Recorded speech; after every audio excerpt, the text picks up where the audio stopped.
Oh, Christ almighty. Thank God that's over. Thank the bloody Lord that is over. Man United have got me wearing glasses. They've absolutely fucked my left eye. Literally, it is really, really sore at the moment. So, it's quite comparable, really. Watching Manchester United at the moment is literally like someone taking a scalpel and slowly just grazing the surface of your eye and just drawing immeasurable amounts of pain. And that's the sensation of witnessing Manchester United.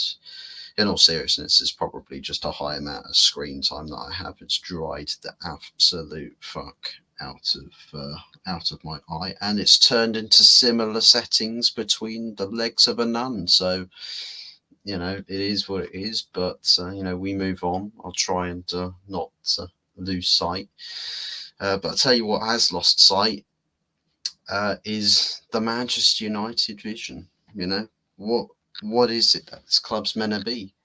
What is this project or process or whatever we can call what it is that is going on at Manchester United at the moment? Because God only knows that it's a football club. I seriously don't believe. I don't believe it. I don't believe it's a football club anymore. I really don't. Big ups to everybody in the chat and those tuning in. Big ups to Wolf Fang Division. Bloody hell! I'll tell you what. We're on the receiving end of holding, some high score lines. I mean, Jesus Christ, you've had it this season. Tottenham's had it. We've had it. West Ham have had it. Sheffield United, Burnley. I mean, fuck me. There's someone coming out with some statistics on Sky Sports before the game saying that the highest, we basically sit with the highest shots faced in the league, per game, per 90, plus then the expected goals from those shots faced per 90 on average is also one of the highest, if not the highest in the league. So we are essentially, even despite conceding thereabouts half the amount of goals that Sheffield United have scored, we're probably the worst defensive team in the league, right? We're probably the worst defensive team in the league. Horror show of the match, 100%. There's not really much else that can be said to describe it. Wow, Fuzzy. I know, Mama Flossie. I know. It's like everyone tuned in. It's like watching. It's like if you're in the stands at an old school coliseum and you're actually watching gladiator matches going on, except all the gladiators keep fucking getting demolished. All the ones that support Man United, at least, they're get absolutely ripped to pieces, limb from limb, blood everywhere. It's just a mess, complete and utter mess. Hello to Jamino. How are we doing? Imagine if McShite and Hammershite started in a midfield duo. It would have been another 7-0. Wow. I mean, it's just the basic consensus that everybody in this team, in this club, I mean, we see people talking about it in the media, saying, "Oh yeah, the guys at Ineos, they're they're sick and tired of seeing low standards and people not really caring, doing all of their work in first gear, and just as a whole, the professionalism around this club." They're saying the standards are way, way, way too low. But then you go to a match day game, and this is the thing: we saw pictures of Jean-Claude Blanc, the interim CEO, walking in. He's all smiles. Everyone's walking in, all smiles. Hey guys, we're here to play a game of football. I don't think he was expecting to walk into Selhurst Park and see an absolute murder, just complete, utter mass murder. That's what he went and saw. I mean, what if you're Jean-Claude Blanc, what's going through your mind? You've literally come down to Selhurst Park to watch literally whatever the heck that was for absolutely no reason. That was the most pointless thing because there's nothing positive to take away from it. There is literally no morsel of benefit that features in the United camp. There was no players on that pitch, not one of them. Sometimes you get on the receiving end of these score lines, right? There can be a one or two players that you saw tried to do everything in their power, tried to give everything they had. There wasn't a player on the pitch tonight that even tried. And that's crazy to think, considering we had quite a few players that usually do show that they are trying. I mean, guys like Mainu, Garnacho, of course they can have some bad games here and there, but to not look like there is a semblance of care for the badge on the shirt. The fucking kids today, they're usually they're on adrenaline rushes. They're on cloud 9 to represent Man United. Even they were just another face in the crowd. It's like they just, nobody cared. Everything just stopped. Honestly, I think the fact that it ended 4-0 was an absolute blessing. Because it probably could have been 7, 8, 9-0. Like stupid scorelines like that. We faced the right amount of shots per game to be on the receiving end of those scorelines practically every week. Thank goodness that's most days the strikers on the other team are fucking bang average. Imagine if all of them were top quality. Imagine where we'd be. Christ almighty, -3 goal difference, right? With 3 games left to play. We've got Arsenal next. Then we've got Newcastle. And then we finish away to Brighton. I'm sorry, we've just played the easiest game from those 3. Well, versus those 3 from the last 4. I mean, put it this way, I think we've conceded, about 20 goals in the last 8 games or something? I'm pretty sure. So defensive record speaks for itself. We're absolutely done. We are dead. Completely dead. Everyone needs to fuck off this summer except Mainu, Garnacho, Dalot, Martinez, Bruno, Evans, and Kumbuala. Everyone else can fuck off, and everyone else is not good enough. Well, to be quite frank, Bruno could end up being in that list. Bruno, I think Evans, as much as he's contributed to trying at various points in the season and has had games where he's been the best defender on the pitch, it's Johnny Evans. It's like you as a millionaire surrounded by other millionaires, or you're at a car show or something and everyone else has got these super nice cars and stuff. You've got your, just a normal Fiat 500. Everyone else is looking at your cars. It's like, bro, what is that? I mean, sure, it's a car. Can it drive? Yeah, it's got 4 wheels. It's got a steering wheel. You can drive it from point A to point B. But yeah, it'll do a job. But look at everybody else's car. Look at everybody else's. We are the Fiat 500. Well, quite literally a Fiat 500. I mean, Johnny Evans is a Fiat 500 in a team, in a club that has the fucking Lamborghini logo sat on the front, right above the front door. And it's literally empty Lamborghini showroom. And Johnny Evans is a Mini Cooper sat on the front pedestal right there in the showroom. All the spotlight shining down. As much as we can paint it in glory, Everybody knows it's a Mini Cooper.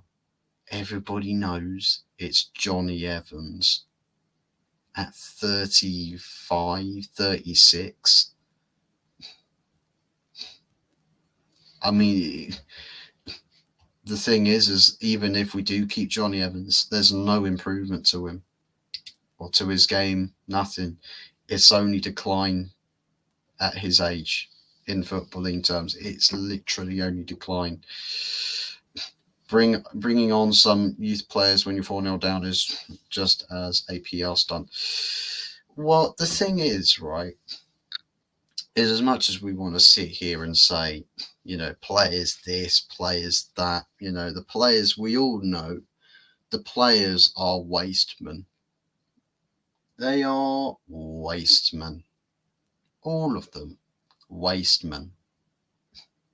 Wastemen. Waste of time, every single one of them. Not good enough quality. And just, you can't trust them. You cannot trust them. They will stab you in the back. It's like you better pray and hope that if ever there's an apocalypse and you get stuck on an island, you better bloody well hope you don't find a Man United player as one of the people that's left on that island, because they will, they will stab you in the back when they ask you to trust them. Also, there's a wish that this had a bit of bleach in it, but yeah, unfortunately, I've got other priorities outside of YouTube and things like this and watching football. It's not good. I mean, for example, with the goals we conceded today, I mean, the highlights of the goals from a Man United perspective is that Casemiro's definitely said with his actions today, hey guys, I'm not a centre back. Well, I mean, you pretty much, we've tried to defend you. When the people came calling for your head, saying man hasn't got any legs anymore. He's washed, he's finished, he's done. We wanted to come and defend your case. But you've essentially walked onto that podium in the courtrooms and said, hey guys, I'm guilty. And your lawyer is sat there with his head in his hands. Motherfucker, we've got a whole case file to plead your case, and you're up there screaming, guilty, guilty, guilty. Casemiro, you're meant to be defending your case, not telling everyone that you're guilty.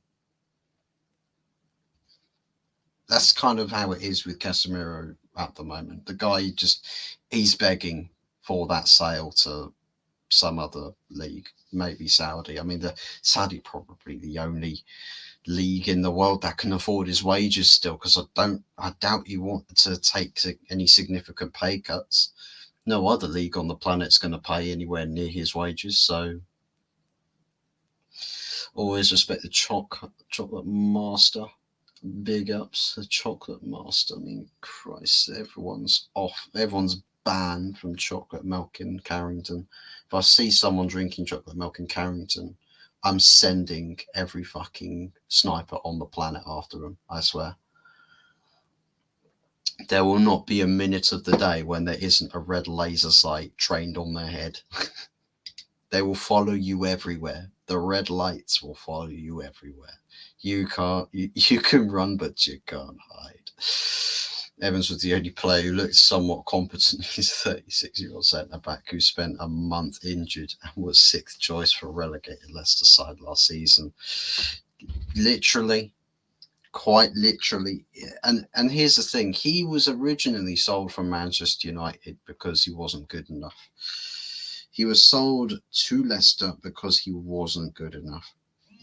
Why the bloody hell? Why? Actually, was it Leicester he got sold to, or did he go somewhere else? I can't remember. But whatever the case, he left the club initially because he wasn't good enough. The fact is that we signed him back later on, after his prime years in his ability, and he still shows up as being a better centre back than most options that we've had this season. Does does that not tell you what you need to know? Oh man. Smash those likes up. Yes, please do. On 8 likes already. If we can get up to 10, that'll be top notch. Big ups to everybody in the chat as well. Big up to Anthony Herbert as well. Big up Fuzzy. If United played like 11 tractors, we would have won 5-0 tonight. If we had you playing in the team, Anthony, could have you playing, could have you managing. I mean, fuck me, you could literally drive a tractor onto Selhurst Park and they'll be shit scared of you. But now they've got to drive all the tractors all the way back up to Manchester. Screw letting them take a coach. Screw letting them get on a plane or a train. Nah, you guys, you're driving tractors, and not the good kind of tractors either. The ones that are rust buckets that literally were around in like the 80s or 70s or some shit. The ones that probably have a mile to the gallon of bloody 0.1. Ones that literally break down when you try to steer left or right with them because the engine just can't handle the increased workload. Give them those sort of tractors. Happy days. Jordan Evans United is like a Fiat 500 compared to a bunch of Lamborghinis, but a Fiat 500 is the only one without 4 flat tyres. Well, I mean, it's like what I said with the Lamborghini showroom. It's meant to be a Lamborghini showroom. That's what Manchester United is like from the outside. It looks like it should be a great club, but assess what the contents of that showroom is. Assess what's there. Assess what represents it. You go into a proper Lamborghini showroom, you see some proper high-end supercars, right? Powerful stuff, right? Modern day pieces of art. You know, the sort of shit that makes people stop in the street and look at them and go, fuck me, that guy is minted. Or that woman's minted. Could be a woman driving it. But Manchester United's Lamborghini showroom has got anything but Lamborghinis. If there is a Lamborghini in there, it's one of those that's salvaged from those abandoned car parks out in the Middle East. You just know the ones in like Dubai, in the garages, or the open plains where there's like loads of supercars and they're just abandoned there. It's like, yeah, well, what is it to me? That's where bloody United are getting their talent from. Evans is your best centre back, pretty much. I mean, Martinez is injured. Maguire's trying to prove something. Varane's pretty much leaving the club anyway, so he's not going to be here anymore. So on Wednesday, it's called the good, the bad, the ugly, and the dog shit. Well, I mean, you might as well just say the good, the bad, and the ugly, except there isn't anybody that gets into ugly this week because, you know, the third candidate for this show, you know, if ugly is what we describe as that, we are understating. We are under-delivering on what it is that we witnessed on Monday night. You know, it would literally have to have its own category. I'd have to be somewhere halfway off the thumbnail.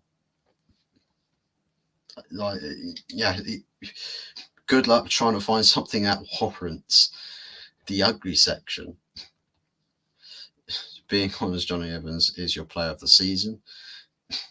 Who do I think is player of the season?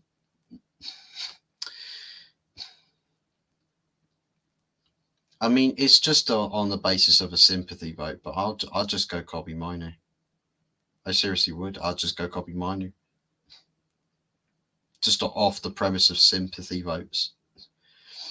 Literally, he's tried. He's literally been told, hey, you are going to try and stop every single Premier League, Champions League, and whatnot midfield from outplaying you, and it's basically going to be a handicap match every single week because your partner that's meant to hold the ranks for you and, you know, sit beside you and soak up pressure is going to be everywhere else but next to you. So I don't know, maybe Kobe Minu. I mean, you want to say Johnny Evans, then I mean, there's so many individuals that you could say they've had enough of a high point in the season where maybe they qualify to take Player of the Season, but no one's been consistent enough to outright favour that sort of a vote. That's how bad Manchester United have been this season. No one's played consistently enough for long enough without being injured to actually outright take the favourite vote. Not even fucking Chelsea have that dilemma. Cole Palmer's easily Player of the Season for them because he's out and out the best. He's delivering. He's trying everything he can to improve the situation. Manchester United don't have anybody. If you're a rival fan and you're voting, I can really recommend you Andre Onana because 2 of those goals were super easy saves for him to make, and he didn't make super easy saves. Literally, please, Arsenal, we want Ramsdale. Give us Ramsdale in the summer. Ramsdale is fucking light years clear of Andre Onana right now, and that guy can fuck up most weeks as well. At least Ramsdale actually will put in a save or two. You know, the easy shots where you say, hey, a goalkeeper really by logic should not be beaten there. Ramsdale's the kind of goalkeeper that doesn't concede from those positions. Andre Onana is the guy that 100% will. Eric Ten Clown, big ups, man. Mate, I'm convinced that guy is literally, he'll read the stories about him being linked to Bayern. I swear to God, he's packing his bags the second he gets home. He's packing his bags. He's gone. That guy is walking out of there. That's if Jean-Claude Blanc doesn't decide to fucking pit maneuver him halfway up the M1 or M4. Do you know what I mean? It's Jean-Claude Blanc he's gonna be that he's gonna be like that Audi driver or the BMW driver or the Audi driver that we call them, the Audiots, where they just tailgate you, or the ridiculously aggressive white van driver just constantly tailgating you. Ten Hag is going to be sat somewhere, either in his car or on the coach, and Jean-Claude Blanc's literally going to be tailgating him just like this the whole time. Ten Hag, every time he looks in the rearview mirror, he's just going to see Jean-Claude Blanc just doing that. He's coming for you. He's coming for you, mate. Big ups to Uncle Fester. Arsenal Manic, good to see you. Hope you're doing well, buddy. Okay, now someone's going to do that now. They're going to make Ten Hag and turn him into Uncle Fester. He went to West Brom, then Leicester, then United. Yeah, I mean there it is. He went to West Brom because he was their sort of level, you know, Premier League side at the time, but still he was their level. Let me put it this way. The best it ever got was for a mid-table Leicester side. For him. So we have signed a lower end Premier League centre-back, and he's still already better than most of what we have. Palace were unlucky tonight. 5-0 was getting closer and closer. Mate, 5-0, I mean, it's like you almost sympathise. You almost sympathise for all the players that didn't get to score tonight. It's like one of the shots where it's like 20 minutes in. What is it, Jean-Claude Mateta or something like that? I think that's his name. Mateta is there doing a better defensive job in the United box than like he must have had inspiration. He must have had inspiration from Romelu Lukaku. He was doing God's work for us. Sign Mateta on loan for a centre back. Man was blocking shots. He's blocked more shots this game than Casemiro has. Guess which player was the centre back for United? One was a striker, the other guy was the centre back. Like, what? Where do we go from here? Where do we go from there? A striker did more defensive work than bloody. I know he's not meant to be a centre back, but still.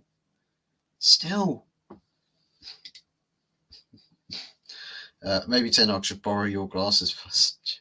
Big as to Jack Ramsey. Congratulations on tonight, by the way. Oliver Glasner is definitely wiping the floor with teams at the moment, and he's doing bits. I kind of wish it was still a Roy Hodgson Crystal Palace. We still probably would have lost somehow. But I mean, these glasses aren't ones that magnifying. They're not magnifying glasses. They're actually blue light glasses because I've got LED monitors, so they actually block some of the effects of what a blue light LED screen has on the eyes. There's quite a few different types of glasses. Sometimes they're the funky ones that have the different coloured lenses to them. But yeah, it's basically to save my eyes a little bit of the torment. And now I needed these tonight because otherwise I'd be blind. I'd be Stevie Wonder. Literally, I'd be Stevie Wonder trying to do a match reaction. And the thing is I'll probably be talking right now to an audience still waiting for me to hit the live button because I'd still be trying to find it. I would have assumed I'd hit it. But Jesus Christ, unreal! It's a disgrace that United have fallen that far. It is, and you know what? It's like the direction we're going now is that we are probably going to end up in the league position that we deserve to finish in. The fact that the league table has basically lied for most of the season, it's like the great it's like the great correction, like the rebalancing. Talk about it universally, right? The great rebalance. This is what's happening to the Premier League table at the moment. So all the teams are correcting their positions in the run-ins to the end of the season. And yeah, United probably deserve to be way further down. I mean, probably bottom half of the table with some of the performances they've popped in. It's crazy. Honestly, it's mental to think about. And I think it's probably off the sort of mid parts of the season / early part of the season where we were not drawing any games. We were definitively winning and losing. And when you do that, it's actually better points accumulation than it would be if you were drawing a lot of your games. So we had the benefit of having definitive results in the early stages of the season. But yeah, I completely second that sentiment. That's a disgrace. And it is kind of like, well, what does Ineos do? What is the plan here? I'm sorry, you might say, well, Thomas Tuchel's going to come in now. I'm sorry, Thomas Tuchel's not saving that. He's not saving that. A Thomas Tuchel project doesn't take over a club in this much disarray and achieve anything with it. He's taken over clubs that have had a problem here, a problem there. But he hasn't taken over a club with a problem everywhere. He hasn't done that yet. And if man's getting sacked from other clubs, I mean, it's like he goes to Bayern Munich, and their league campaign has been quite disappointing. They're hanging on the Champions League. up against Real Madrid in the semis, the finals to follow. Can they do it? I don't know. But you look at that Bayern squad and you think, well, surely you should be able to do better. That's with a team that hasn't got problems everywhere. Manchester United, it's like whoever comes in, whichever manager comes in, 90% of the squad, it's like take a FIFA challenge, right? Get a mod installed and take it so that you remove 90% of your whole team and just take your starting budget. You don't get any money for it. Starting budget, and try and build an entire 11, a whole 11 bench backup with that. Good lucks to you. That's basically short and sweet version of whoever the next manager will end up being, because I look at today, Ten Hag is not staying. I mean, you had the interim CEO sat there. He's been at clubs that have seen a disgrace like this and have acted off the back of it. Yeah, seriously, they've had this happen at other clubs, and they've just gone, yeah, no, pull the plug. Maybe it's the same here at Man United. Maybe the principles are the same. I don't know. But I can imagine that they'll probably be half thinking about, well, the rest of the season's just gone now. We could sack him now and get someone else in who can revitalise the squad enough. It's like an interim, get an interim manager to get enough of a bounce to maybe last through until the FA Cup final and hope that we win something off the back of that. But I honestly don't know. I don't think even that's going to work, to be quite frankly honest. I think he may get sacked after this. That was his last game in charge. But that's well within reason to think that. That's well within reason. I think that it's a possibility that he could face the sack off the back of that. I know that the media will have him sacked tomorrow. Even tonight, they'll have him sacked. They'll be saying, yeah, look, the guy's gone. The guy's finished. He's out the door.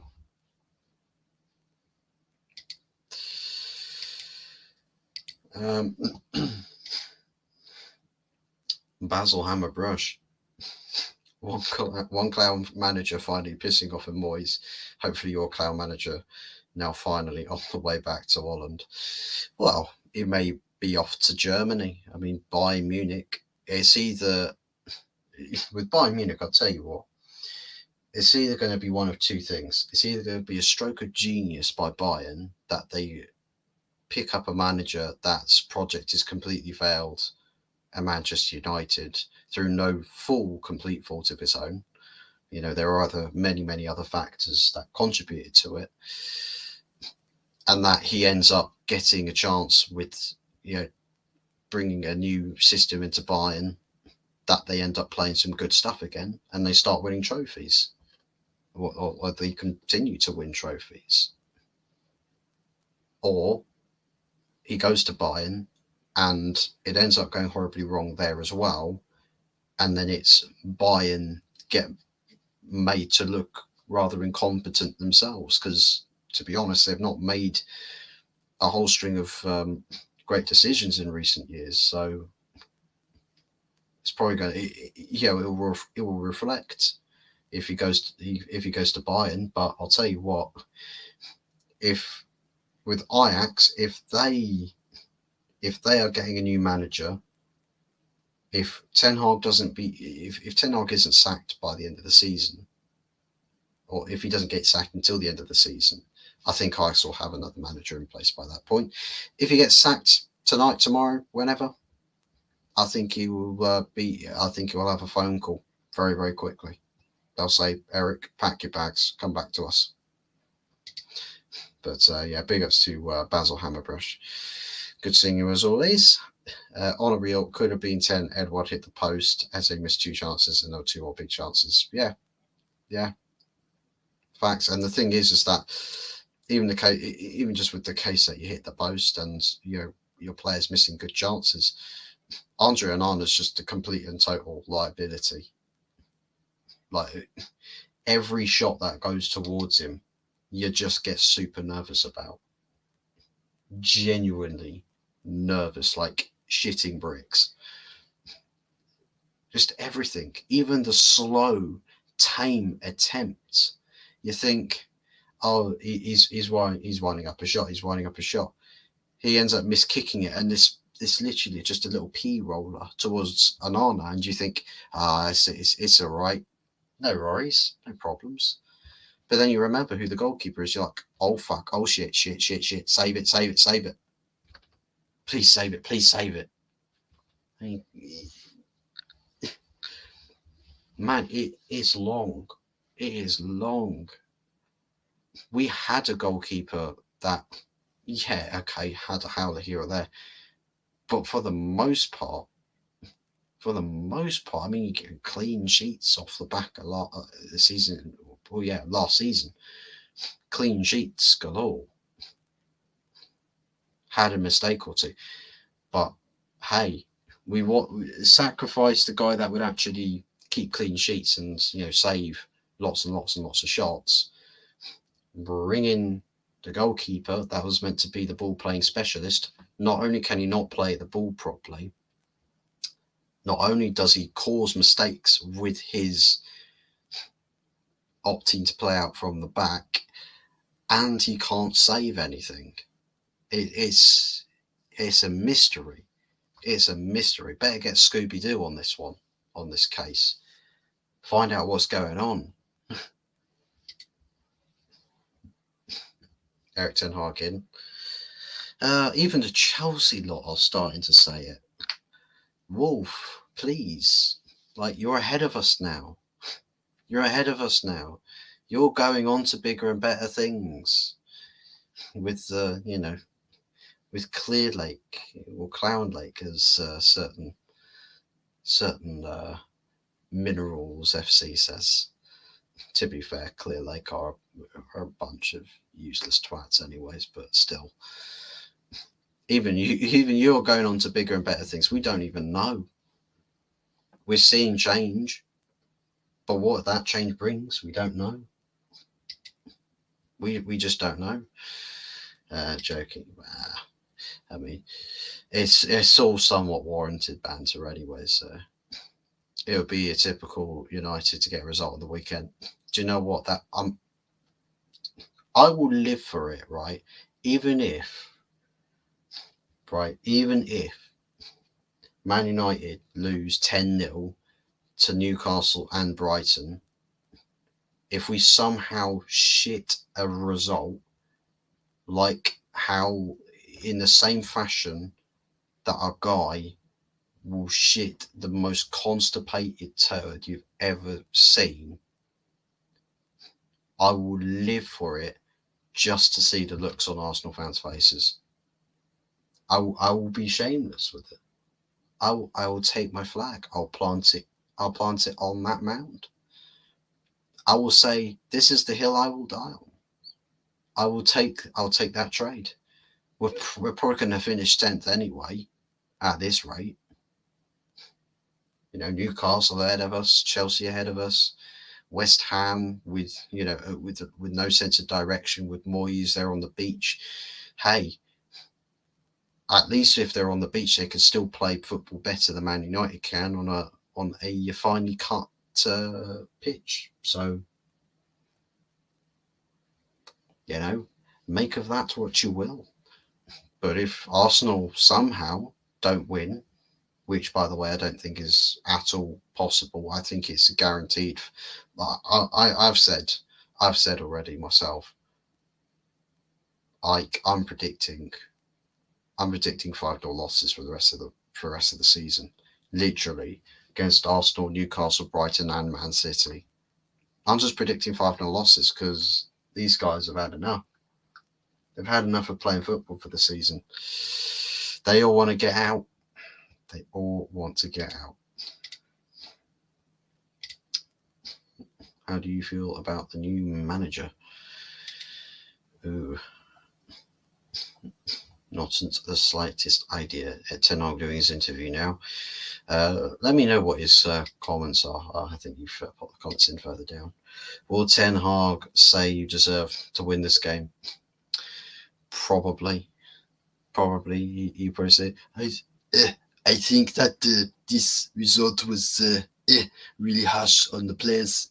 And I think that I want to go to Bayern now. Goodbye. Goodbye. West Hag. Yeah. That's true. Yeah, we haven't thought about this. Maybe Ten Hag's just biding his time so he can go to West Ham. Shout out to Tont. Your future manager has just lost 4-0 tonight. Ten Hag said the players were doubling up and it was wrong. Well, who asked him to do that? Well, Ten Hag's teams have always had the weak, had a weak suit with defending. Like they've always had quite high risk, high chance of exposure. So in terms of defending, I don't think it's any surprise really that a Ten Hag team is getting battered on occasion. But yeah, I mean,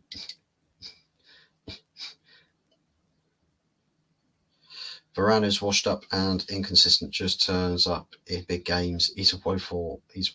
Other than that, constantly injured too. Well, he's leaving at the end of the season. Yeah, contract expiration, and the club have decided, nope, we ain't renewing your contract, sir. We are not renewing today. Ten Hag said we still have 9 points to play for Europe. We have 9 points to play for Europe. We have 9 points to lose for no Europe. Ten Hag. Well, who's to say that you even have that statement factually correct? Manchester United, the football club, may still have 9 points to play for Europe. You may not. You may not be a part of we after tonight.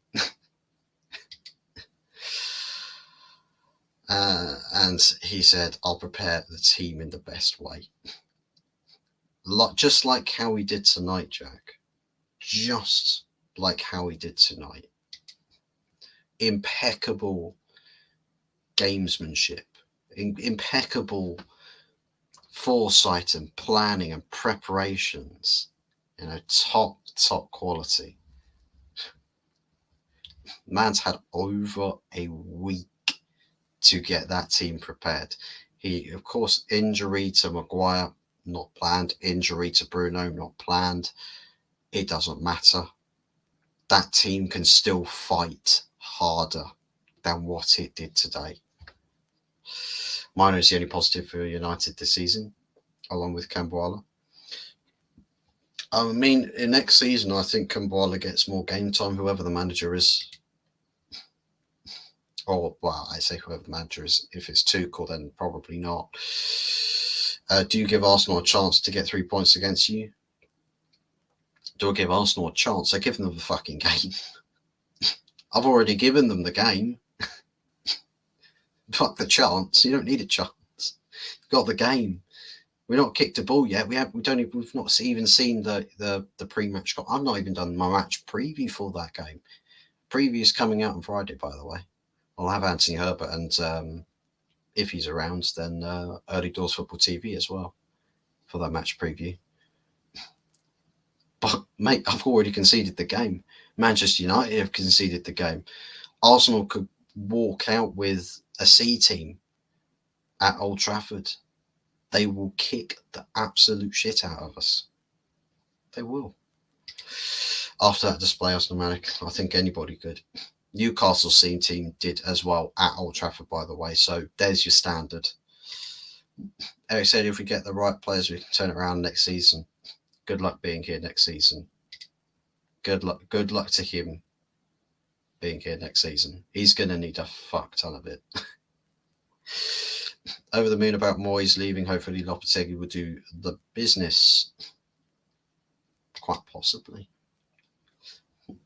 Breaking news, Arsenal to play under 15s against Man United to get 3 points. And they still would. They still would. I'll tell you what. Bet your Premier League title, right? Bet your Premier League title on putting out your academy. Seriously, if you put out your academy, if we play our first team, you win. If we put out our under 16s, we will win. If you put out under 18s, we will win. At least all of our academy teams are winning their respective competitions, right? The academy days are bright for Manchester United. The first team is fucked. It is absolutely fucked. Tommy would have saved that first goal. Yeah, absolutely. What, everybody? Bloody Rio Ferdinand playing in goal would have saved that.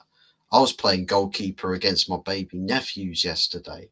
I would have saved that. I was saving that. It's a smaller goal as well. Smaller goal. I can't drop to the floor to make the low level saves. My knees are fucked. They're weird. They click every time I walk.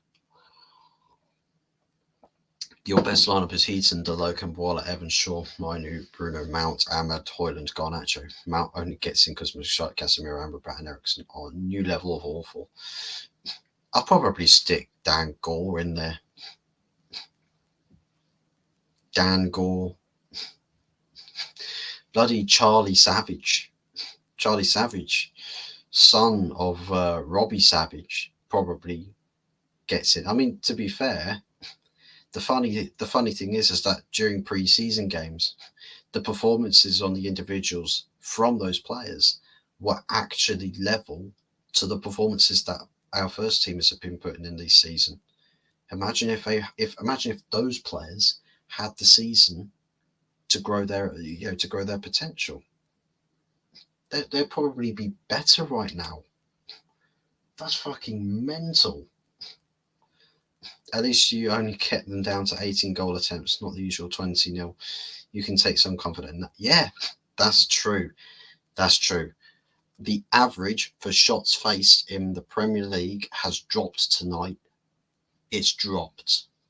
Big ups to the Man United defence for that one. He's on the way. Is he fucking ever?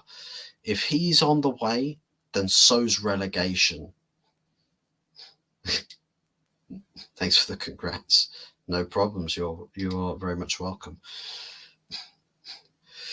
Everybody hit the like and sub to this channel. Big ups, yes, please do. It's the only form of consolement that I will, or consoling that I'll take tonight. Fuzzy, is this truth? I've just seen it. Anthony to be banned for the rest of the season. He called his manager Ten Hag pulled egg on Twitter. He's not happy. Do you know the thing is, Anthony? Ten Hag has actually banned or dropped a player because he made a joke about his hair or lack of. I'm not kidding.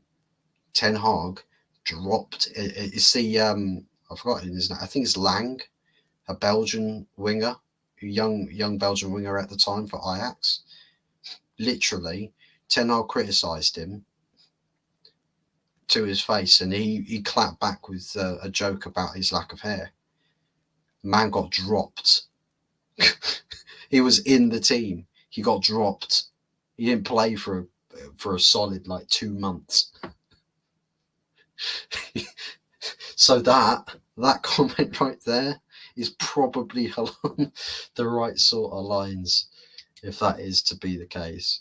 Pickford over Onana. Mate, Pickford would actually do a better job at saving shots than Onana would right now. He honestly would. But I don't want Pickford. I mean, if you sign Pickford, then that probably means that it's a sign that Gareth Southgate's on the way in. To be honest, if there's a goalkeeper out there that I would just replace Onana this summer with, I would just stick with Ramsdale at the moment.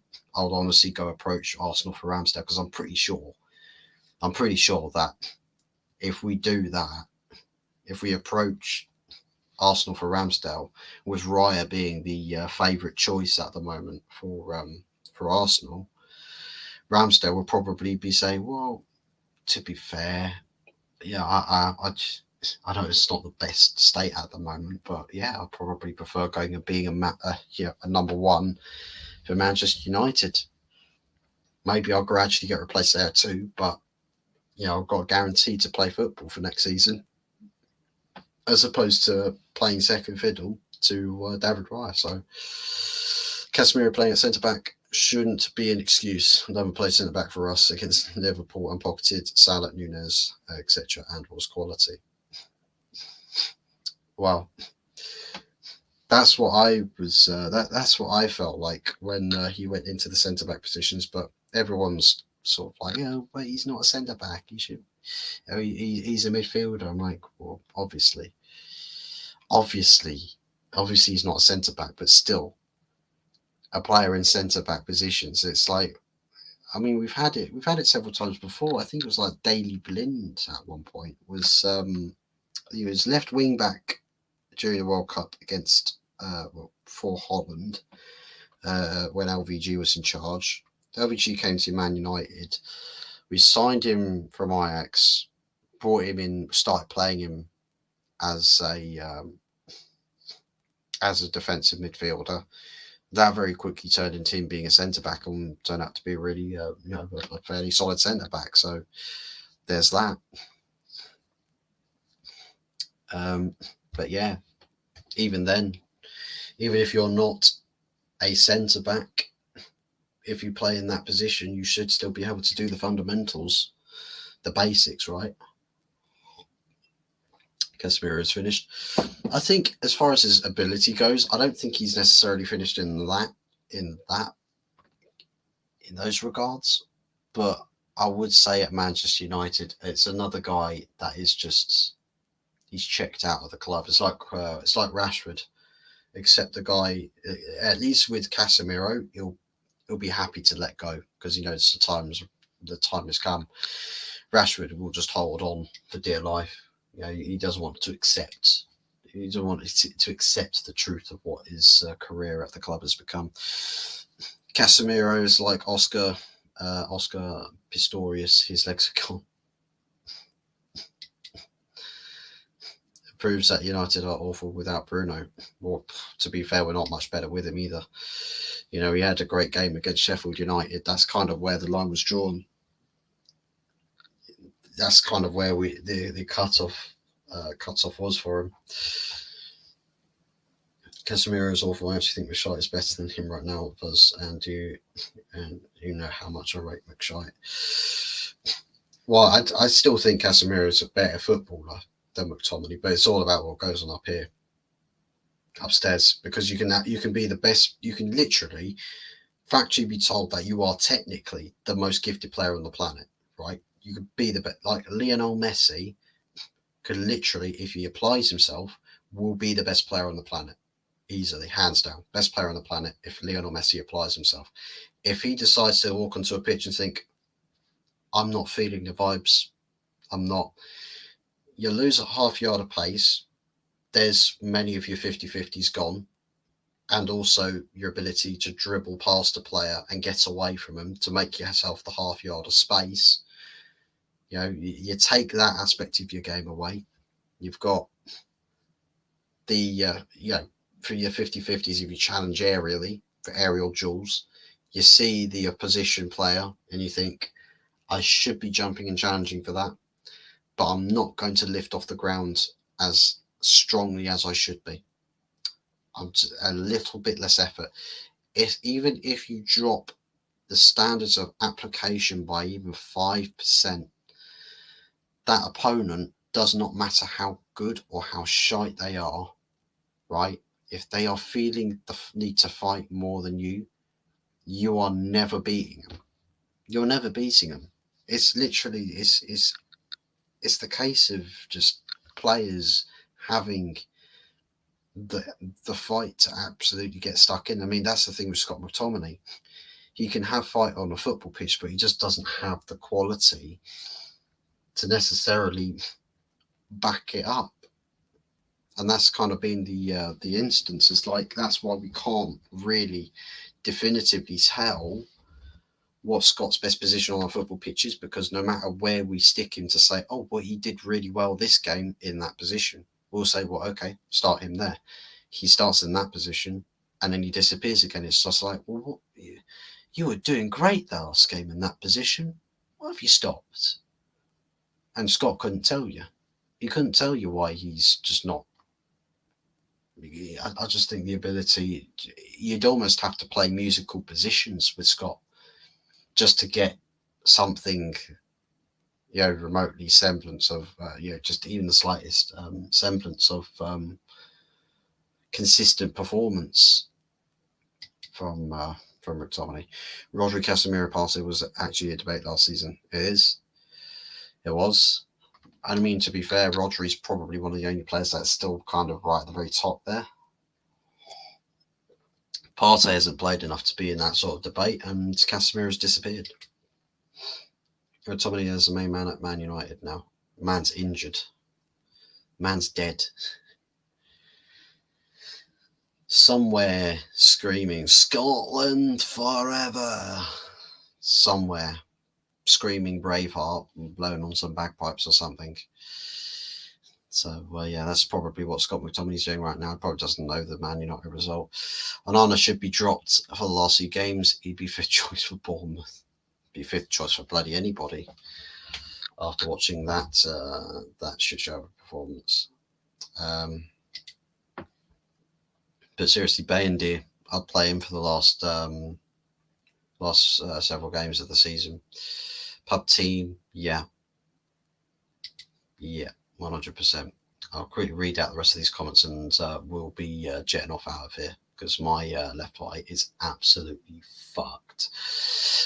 United had a proper goalkeeper in Matis Kovar, and you ditched him just to get an Onana instead. We ditched a load of people to get an Onana. That's what's crazy, because it was literally. And do you know what? That's the crazy thing is I said with the goalkeeping situation, literally, don't sort out the goalkeeping position. For the love of God, don't sort out the goalkeeping position. Worry about the goalkeeper last.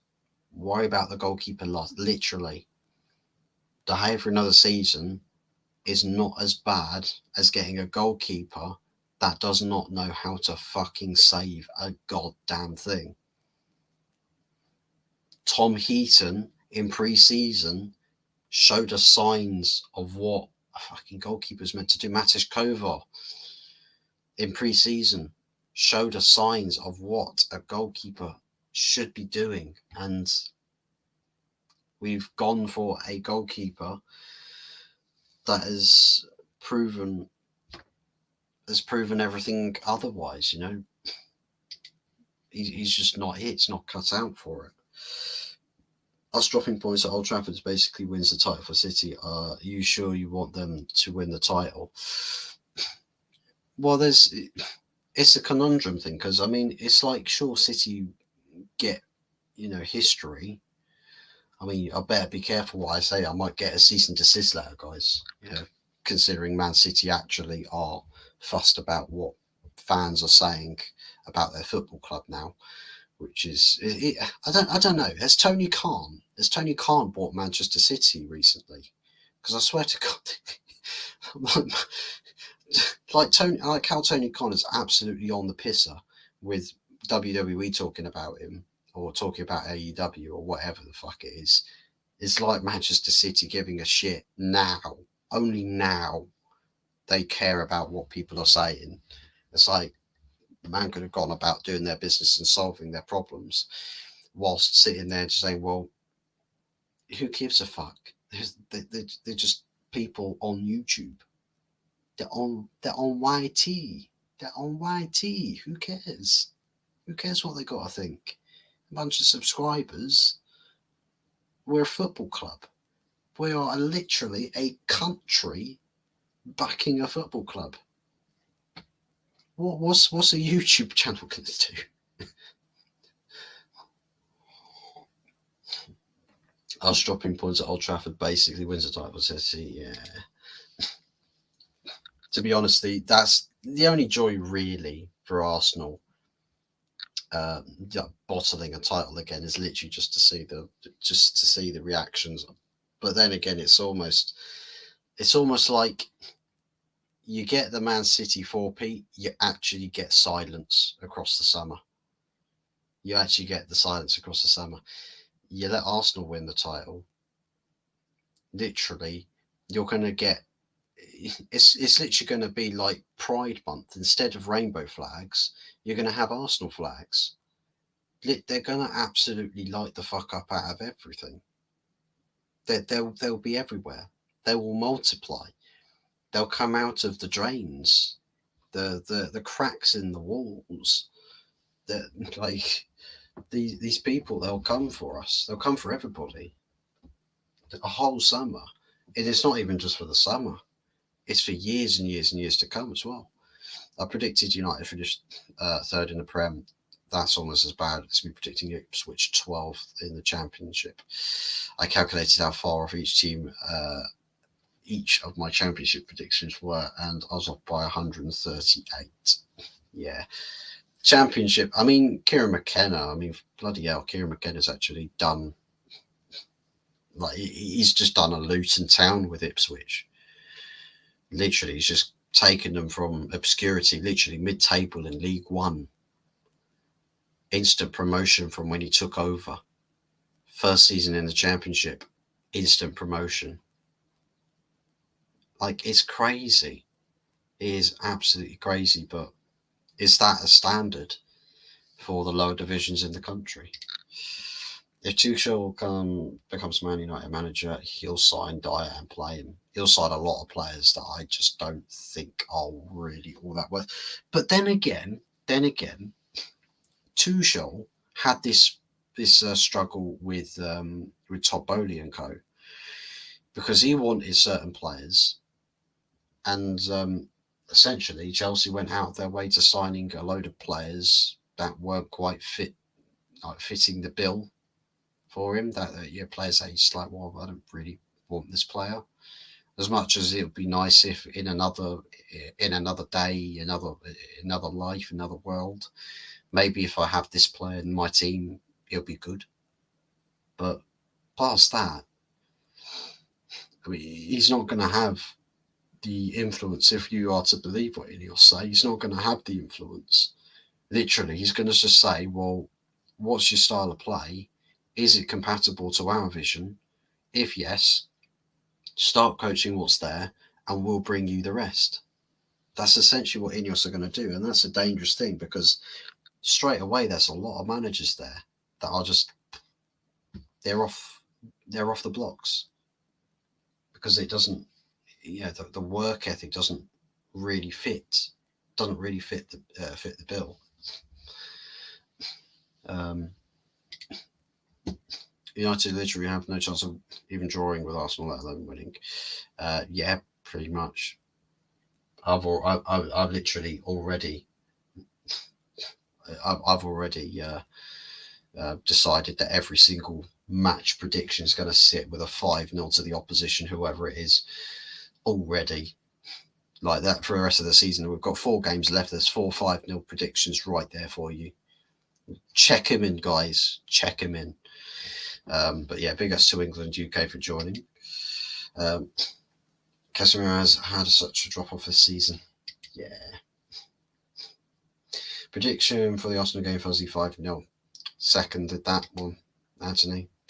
I'll definitely be on the show Friday, Fuzzy. Good stuff. Sad thing is, with United losing 4-0 today, people will think Rick Shire's absence is one of the reasons you were stuffed, even though you'd still be stuffed even if you did play. Yeah, literally. And this is the thing. If McTominay played, he'd play in midfield, where Eriksen was. So you've got a non-existent centre-back in Casemiro, right? And a non-existent midfielder in front of him. There is literally a fucking wind tunnel straight down the middle of the pitch. A wind tunnel.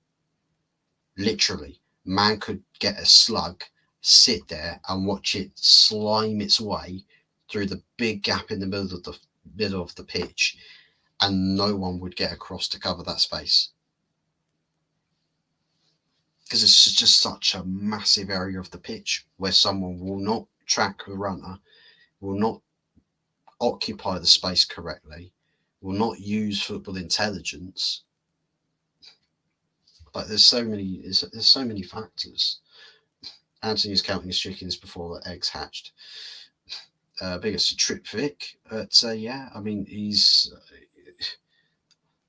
to be honest, I doubt he's going to be sold this summer, but he's on my sell list.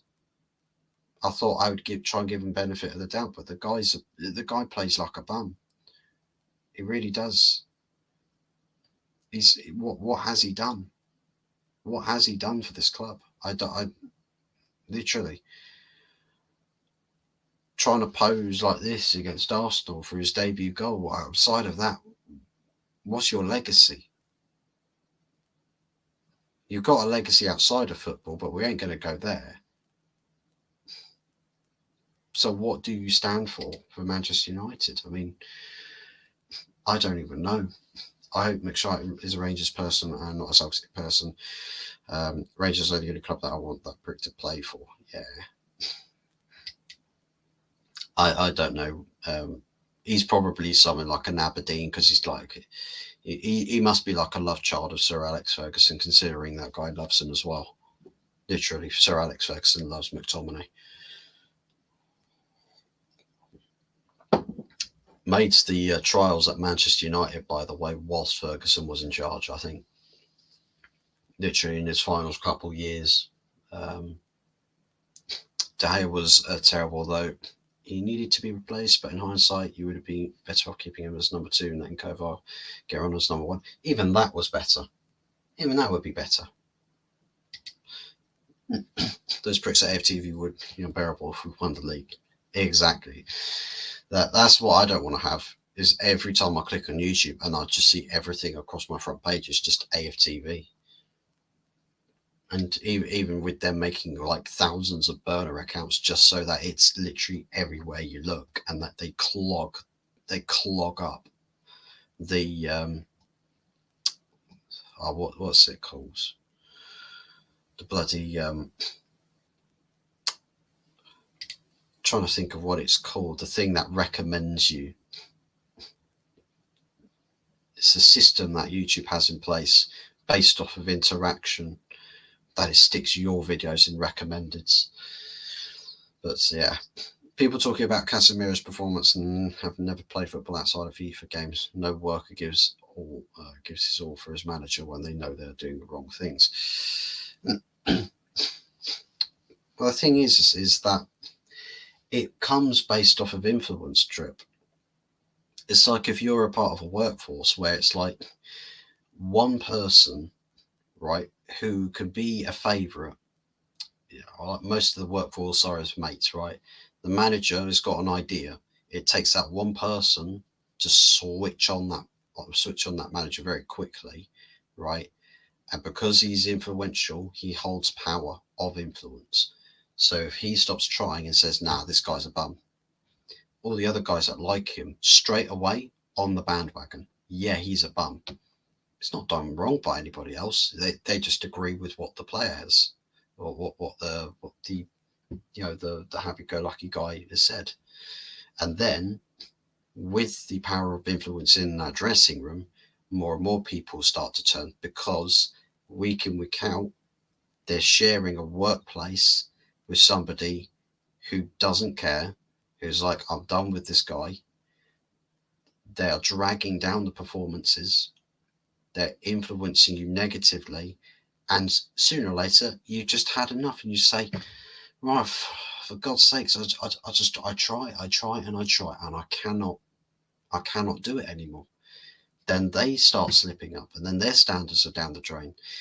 And eventually it all comes full circle. Everybody ends up with the virus. Player Power FC. It's toxic. It infects everybody, which is why you have to get rid of the cancer. Get rid of the cancer before it spreads. Because literally, if you kept the influential players, right, let's say sell 90% of that squad, couple of your more influential players stay, right? The ones that don't get along with the manager.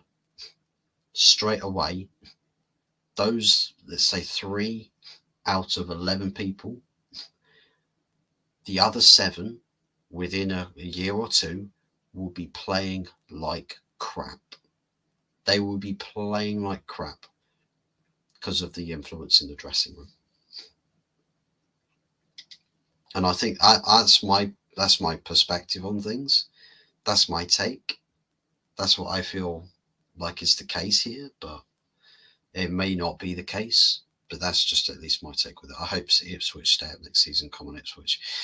Well, I'll tell you what, Ipswich, they'll maybe Ipswich will show Norwich how not to be a yo-yo club, and then they can call out Delia Smith. Where are you? Let's be having you. Maybe they can actually do that. Next season. Norwich constantly getting into the Premier League and saying, little Ipswich just up the road from us, sitting lower down in the leagues in the football ladder. Yeah, well, it's the little team from down the road is going Premier League, and Norwich are sort of floating in mid-table obscurity in the Championship. So it's hard out here. It's hard out here. Big up Offers, big up Tayyip Hussein. How we doing? It would be typical of Arsenal to slip up against Man U. Hopefully I'm wrong. I'm sure you will be wrong. We are scheduled to play against you in our first pre-season friendly in Cali. Do you know what? I hope by the time we get there, by the time we get to that game, I hope that the entire starting 11 that you play is completely different to what team that will play you in the Premier League will be. I just hope. It's wishful thinking, but I hope. You may be under a different manager by then. Yeah. I mean, we may be under a different manager by the time we get to playing you this weekend. You never say never. Could be the case. Good show, Fuzzy. People like and subscribe to the show. Fuzzy, I'll see you Friday. I'll see you Wednesday, actually, Anthony. I'll see you Wednesday. Wednesday first, and then the Friday following on this channel. But good to have you in the chat, Anthony. And we'll see you later. But as for everybody else, that is where I shall conclude this show. Big shout outs to everybody that has liked the stream, that has stopped by to say hello. Really appreciate the love and support you guys have shown me. Up to 11 likes on the stream, so fantastic work, people. Really big thank yous to everybody that has contributed there. And you've definitely provided me with a bit of solace, a bit of company for this depressing time to being a Man United fan. Bad eye and all. But yeah, big shout outs to everybody for the contributions there. So big thank yous there. Of course, as I've said, on Wednesday is The Good, the Bad and the Ugly, episode 17. Oh my God, I think ugly is going to be an understatement. Literally. I know West Ham conceded 5 to Crystal Palace at Selhurst Park, but come on. Man United, at least they scored 2 goals. They got 2 goals. Man United couldn't buy a goal. Couldn't buy a goal at all. So yeah, you'll catch me. It'll be also streamed from this channel as well. 8:30 p.m. On the Wednesday. Good, the Bad and the Ugly with myself, Early Doors Football TV, and also Anthony Herbert in the chat there. A big thank yous to everybody in the chat. Thank you, Arsenal Manic. It's a pleasure to have you in the chat as always. And that's it for me for tonight. Thank God this weekend is over. Unfortunately, it doesn't get any easier. Another real stressful weekend is up and coming. Take care, everybody. God bless, and yeah, we'll see you probably Wednesday. If not, maybe if Ten Hag gets sacked tomorrow, you'll see me in the evenings. We'll have an impromptu emergency stream. But anyways, big ups, guys. Take care, and we'll see you on the next one.